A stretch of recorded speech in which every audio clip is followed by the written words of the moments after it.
چھٹا گرنے والا طیارہ معراج 2000 ہے۔ ترجمان پاک فوج لیفٹیننٹ جنرل احمد شریف چودھری کی تصدیق۔ کہا ہم نے صرف طیاروں کو نشانہ بنایا، مزید کارروائی کر سکتے تھے مگر ہم نے ضبط کا مظاہرہ کیا۔ D G I S P R کا غیر ملکی خبر رساں ادارے کو انٹرویو۔ کہا بھارت پاکستان کا پانی روکنے کی ہمت نہیں کر سکتا۔ بھارت نے پاکستان کا پانی روکا تو سالوں اور دہائیوں تک اس کے نتائج محسوس کیے جائیں گے۔ پاکستان امن کا خواہاں ہے۔ اگر ہمیں اکسایا، حملہ کیا، جارحیت کی گئی تو ہمارا جواب تیز اور بے رحمانہ ہوگا۔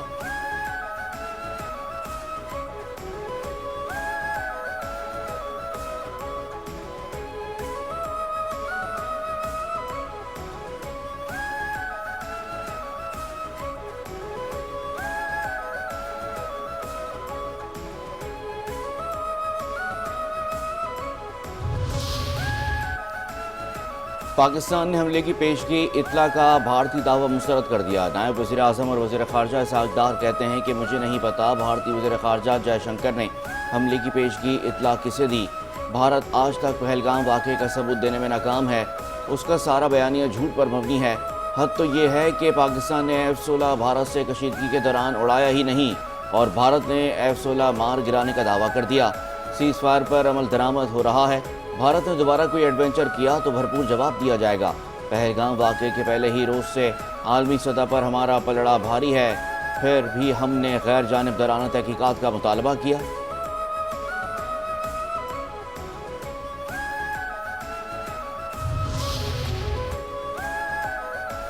دشمن کی غلامی کسی غیرت مند پاکستانی کو قبول نہیں۔ بھارت کو معلوم ہو گیا ہوگا کہ اصل جوانوں سے مقابلہ کیسے ہوتا ہے۔ صدر مملکت آصف علی زرداری کا گجرانوالہ کنٹونمنٹ میں پاک فوج کے افسران اور جوانوں سے خطاب۔ کہا کہ یہ دھرتی ہے تو ہم سب ہیں، یہ دھرتی نہیں تو کچھ بھی نہیں۔ آزمائش میں ہر پاکستانی اپنی جان و مال پاکستان پر نچھاور کرنے کے لیے تیار ہے۔ ہم تو جیتے ہی شہادت کے لیے ہیں۔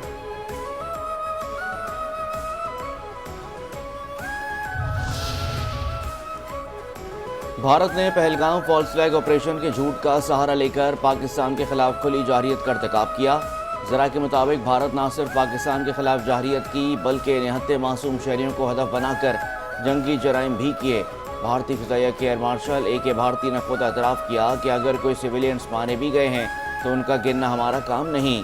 بھارتی افواج کی 6 اور 7 مئی کو کھلی جارحیت میں 40 سویلینز شہید ہوئے، 15 معصوم بچے، 7 خواتین اور 18 مرد بھی شامل تھے۔ سیکیورٹی ذرائع کے مطابق بھارتی جارحیت سے 121 پاکستانی شدید زخمی بھی ہوئے، جن میں 10 خواتین اور 27 معصوم بچے شامل تھے۔ دفاعی ماہرین کا کہنا ہے کہ اقوام متحدہ اور دیگر انسانی حقوق کے اداروں کو بھارت کے اس اقدام پر انصاف کے کٹہرے میں لانا چاہیے۔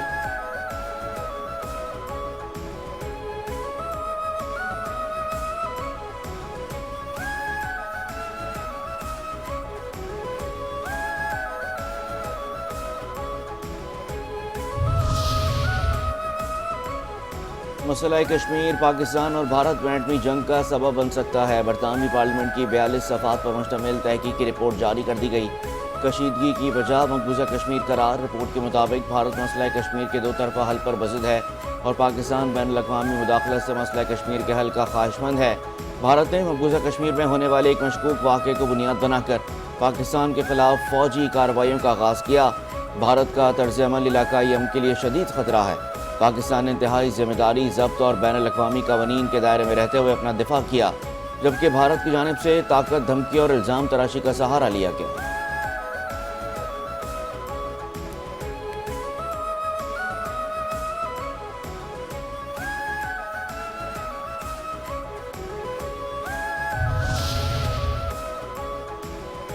مارکہ حق سنسنی خیز اور حقائق پر مبنی دستاویزی فلم ریلیز۔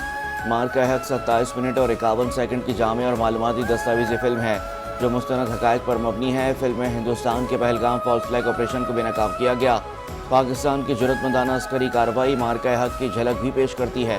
ڈاکیومنٹری میں سیاسی اور عسکری قیادت کی بروقت فیصلہ سازی کو بھی اجاگر کیا گیا۔ پاکستان کے عوام کی افواج پاکستان کے ساتھ بھرپور حمایت اور بہادری کو بھی خراج تحسین پیش کیا گیا۔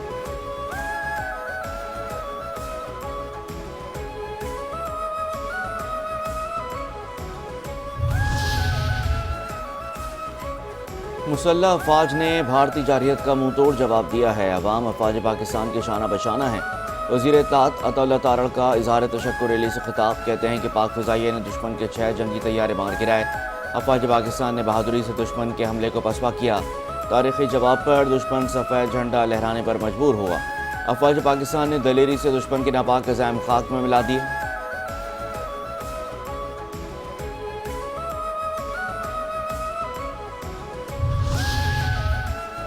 50 منٹ کی جنگ میں دنیا کو بتا دیا پاکستان کتنا مضبوط ہے۔ کہا جاتا تھا کہ پاکستان سے بہتر اسلحہ اور جہاز بھارت کے پاس ہیں۔ افواج پاکستان کے جوانوں نے ثابت کر دیا کہ جنگ کے لیے دل اور گردہ چاہیے۔ اسپیکر قومی اسمبلی ایاز صادق کا تقریب سے خطاب، کہتے ہیں کہ ہماری افواج میں وہ صلاحیت ہے جو دنیا میں کسی کے پاس نہیں ہے۔ بہت سے لوگوں نے باتیں کی کہ ڈرون آ گئے، کچھ نہیں کیا گیا۔ اگر ہم ڈرون مار دیتے تو ہندوستان کو حساس تنصیبات کا پتہ چل جاتا۔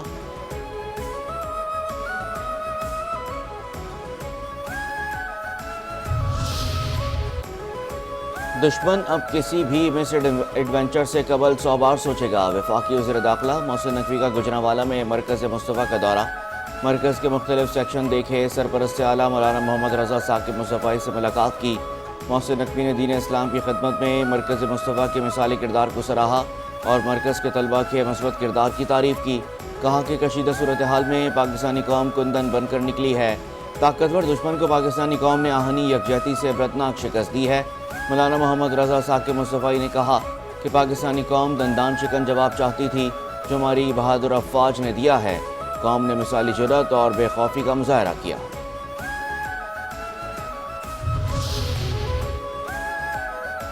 پاکستان خطے میں امن کا خواہش مند ہے۔ بزدل دشمن بھارت نے ہماری امن کی خواہش کو کمزوری سمجھا۔ پاک فضائیہ نے جنگی جہاز گرا کر بھارت کا غرور خاک میں ملا دیا۔ بھارت نے آئندہ ایسی جسارت کی تو اسے ایسا ہی جواب ملے گا۔ وفاقی وزیر برائے منصوبہ بندی احسن اقبال کا ناروال میں تقریب سے خطاب، کہا کہ افواج پاکستان نے بھارت کو تاریخی جواب دے کر پاکستان کو سر بلند کر دیا ہے۔ پاکستان کے منہ توڑ جواب سے بھارت کی چیخیں امریکہ تک پہنچ گئیں۔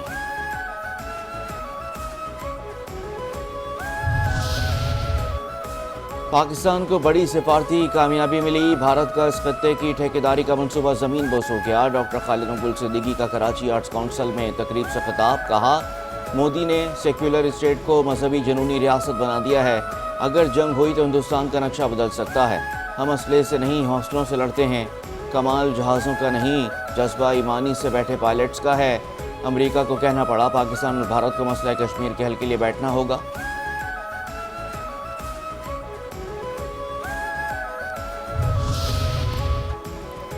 بھارت ہر بار ڈرامے کر کے پاکستان پر الزام لگاتا ہے۔ بھارت نے پوری دنیا کی آنکھوں میں دھول جھونکی۔ امیر جماعت اسلامی حافظ نعیم الرحمان کا ملاکنڈ میں اسرائیل مرد آباد مارچ کے شرکاء سے خطاب، کہا بھارت نے کشمیر کی خصوصی حیثیت ختم کر کے عالمی قوانین کی دھجیاں اڑائیں۔ کشمیر کا فیصلہ کشمیریوں کی مرضی اقوام متحدہ کی قراردادوں کے مطابق ہوگا۔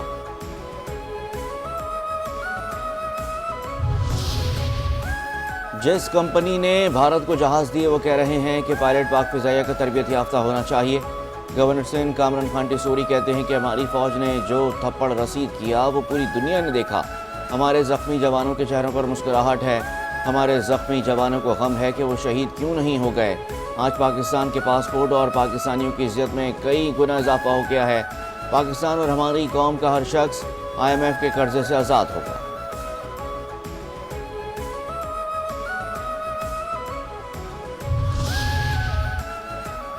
وزیر اعلیٰ پنجاب مریم نواز سے ترکیہ کے سفیر عرفان نذیر اوغلو کی ملاقات۔ مریم نواز کا بھارتی جارحیت کے خلاف ترکیہ کے دو ٹوک حمایت پر اظہار تشکر۔ پاکستان اور ترکی کے دو طرفہ تعلقات، تجارتی تعاون، علاقائی امن اور ثقافتی روابط پر تبادلہ خیال۔ مریم نواز کہتی ہیں کہ پاکستان ترکیہ کی سفارتی، اخلاقی اور اسٹریٹجک سطح پر غیر متزلزل یکجہتی کو سراہتا ہے۔ بھارتی جارحیت پر ترکیہ کی غیر مشروط حمایت پاکستانی قوم ہمیشہ یاد رکھے گی۔ پاک ترکیہ تعلقات کو نئی بلندیوں تک لے جانا چاہتے ہیں۔ کراچی میں افواج پاکستان سے اظہار یکجہتی کے لیے ہیوی بائک ریلی۔ شرکاء کا فریئر ہال سے نشان پاکستان پارک سی ویو تک مارچ۔ منفرد اقسام کی چمچماتی ہیوی بائکس پر نوجوانوں نے قومی پرچم تھام کر پاکستان زندہ باد اور پاک فوج پائندہ باد کے نعرے لگائے۔ ریلی میں نوجوانوں کی بڑی تعداد بھی موجود تھی۔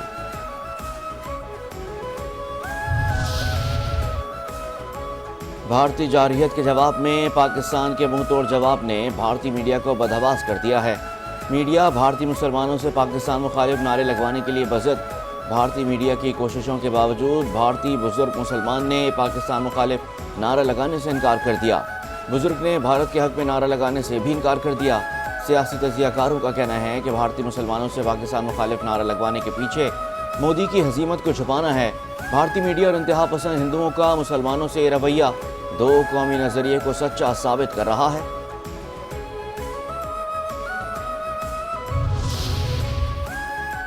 بھارتی میڈیا جھوٹ کا سب سے بڑا سوداگر ہے۔ پاکستان کی بات سچ ثابت ہو گئی۔ بھارتی عوام نے گودی میڈیا کے جھوٹ کا پول کھول دیا۔ تاریخ میں پہلی بار بھارتی گودی میڈیا کی بھارتی یوٹیوبرز نے چترال کر دی۔ اب وقت آ گیا ہے کہ دنیا بھارتی میڈیا کو صرف فیک نیوز فیکٹری سمجھے، نہ کہ کسی جمہوریت کا نمائندہ۔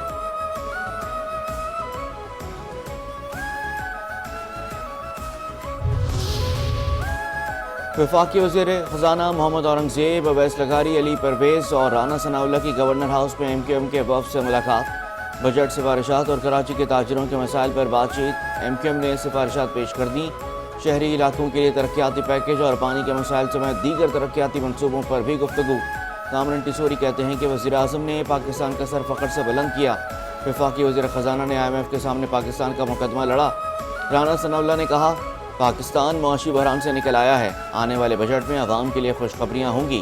فاروق ستار کہتے ہیں کہ تنخواہ دار طبقے پر ٹیکس کم کرنا چاہیے، K4 پر عمل درآمد تیز کریں، پوری قوم میں جذبہ ہے، معاشی اہداف بہتر ہوئے ہیں۔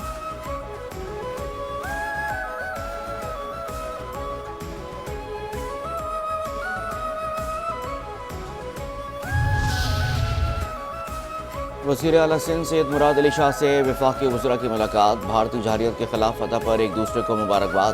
نئے بجٹ کے حوالے سے تفصیلی گفتگو۔ وزیر اعلیٰ سندھ سید مراد علی شاہ کہتے ہیں کہ اچھی بات ہے، نیا بجٹ مشاورت سے بنے، ملک معاشی ترقی کی طرف گامزن ہے۔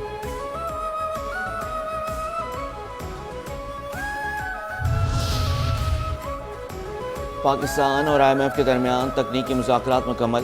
بجٹ پر پالیسی مذاکرات آج سے شروع ہوں گے۔ ذرائع کے مطابق پاکستان اور آئی ایم ایف کے درمیان پالیسی مذاکرات 23 مئی تک جاری رہیں گے۔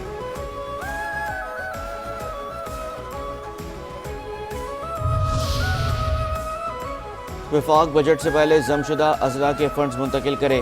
مشیر اطلاعات کے پی بیرسٹر سیف کہتے ہیں کہ نئے ٹائٹل منافع کے بقایا جات بھی بجٹ سے پہلے ادا کیے جائیں تاکہ صوبہ ان فنڈز کو ضم شدہ اضلاع کی ترقی میں بروئے کار لا سکے۔ وفاق نے ضم شدہ اضلاع کا مالی حصہ غیر قانونی طور پر اپنے پاس رکھا ہوا ہے۔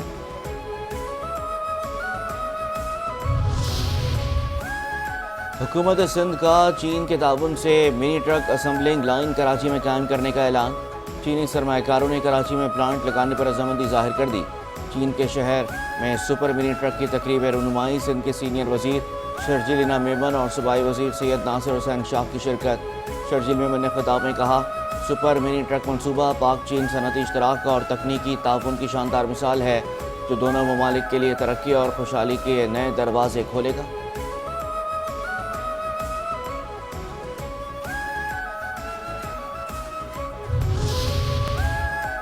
تبدیلی اور سونامی جیسے شگوفوں نے پختونوں کو ناقابل تلافی نقصان پہنچایا ہے۔ کے پی حکومت کا سولر پینل منصوبہ کرپشن اور کمیشن مافیا کی نظر ہو گیا۔ وزیر اطلاعات پنجاب عظمہ بخاری کہتی ہیں کہ کے پی میں عوامی مفاد کا کوئی منصوبہ بنتا ہی نہیں ہے۔ تمام کارکردگی صرف بیانات اور بھڑکوں تک محدود ہے۔ کے پی کے عوام کا پیسہ صرف احتجاجی تحریکوں کی نظر ہو رہا ہے۔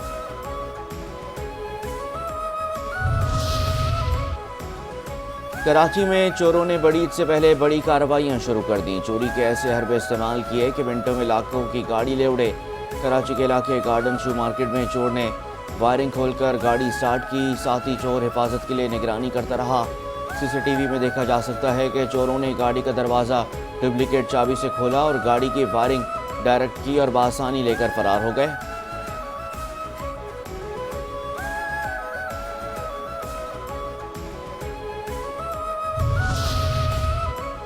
سرزمین فلسطین سے فلسطینیوں کی جبری بے دخلی کے 77 سال پورے ہونے پر لندن سمیت برطانیہ کے مختلف شہروں میں ہزاروں افراد کا مارچ۔ شرکا کا اسرائیل سے فلسطینیوں کا قتل عام بند کرنے اور فلسطینیوں کی زمین واپس کرنے اور حکومت برطانیہ سے اسرائیل کو ہتھیاروں کی فروخت فوری روکنے کا مطالبہ۔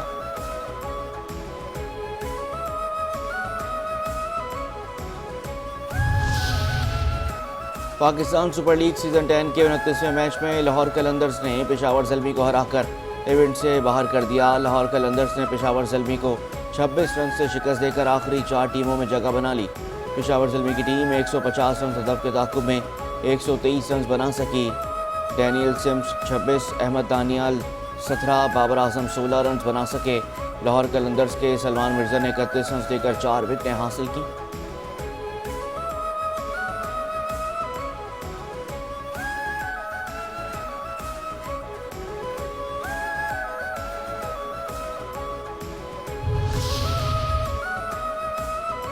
پاکستان سپر لیگ سیزن 10 کے 28ویں میچ میں کوئٹہ گلیڈیٹرز نے ملتان سلطانز کو 2 وکٹوں سے ہرا دیا۔ کوئٹہ گلیڈیٹرز نے دلچسپ مقابلے کے بعد 186 رنز کا ہدف آخری گیند پر حاصل کر لیا۔ کوئٹہ کی جانب سے حسن نواز نے ناقابل شکست 67 رنز بنائے۔ انہوں نے آخری گیند پر چھکا لگا کر ٹیم کو فتح دلوائی۔ خواجہ نافع نے 51 رنز کی اننگز کھیلی۔ ملتان سلطانز کی جانب سے شاہد عزیز نے 3 وکٹیں حاصل کی۔